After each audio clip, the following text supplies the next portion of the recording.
Welcome. In this short video, we're going to take a look at AI-generated feedback through two websites that can help university educators with AI-generated feedback on essays. So we need to ask a couple of questions before we dive in. The main question is whether we'd like to use AI-generated feedback. What's the point of AI-generated feedback and how does it actually work? Let's start with how it actually works. I'm going to show you two websites. One is called Kangaroos AI, the other is Teachermatic, and it's Language Teaching Edition.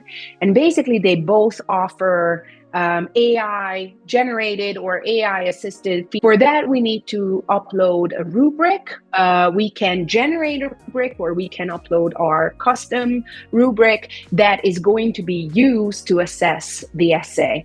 For true and complete AI-generated feedback, we would also have to upload the task description, and we can set further criteria such as level, target group, needs and expectations, further criteria. So whatever we think is important in order to achieve a full picture.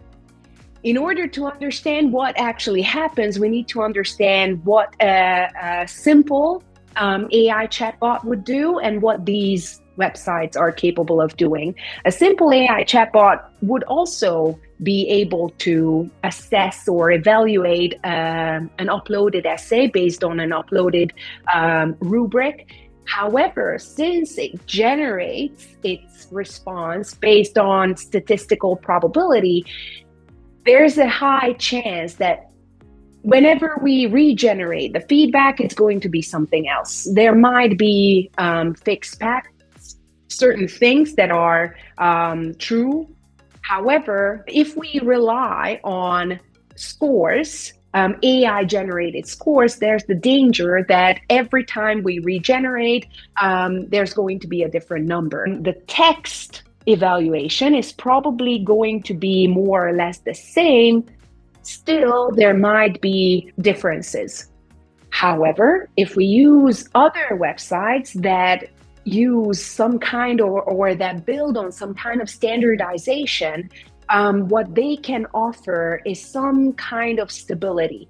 If there's some kind of standardization in the background, which may involve lots and lots of sample essays that were uploaded and analyzed, certain exam bodies or other organizations that looked at the quality of the AI-generated feedback, then we can hope for a more standardized evaluation. Still, I need to stress the importance of the human in the loop.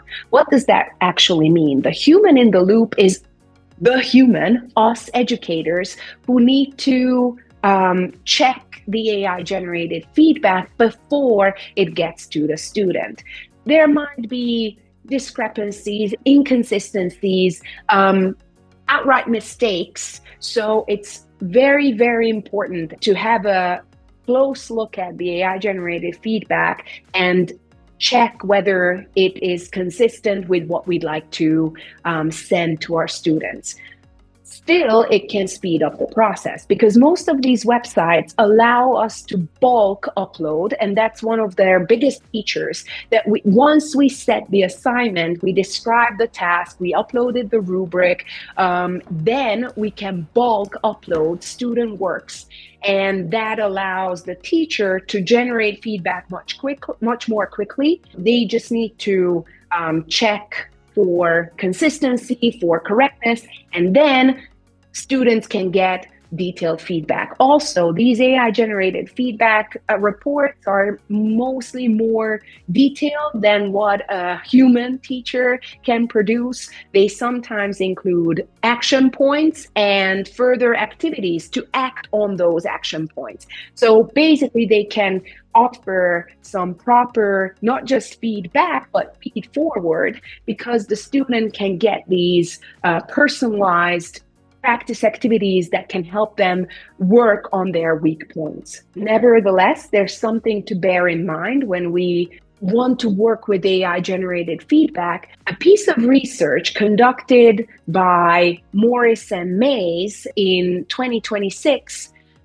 found that students value human generated feedback. Even though AI generated feedback might be more detailed, might be longer, might be quicker, students value the presence of a human behind the whole system.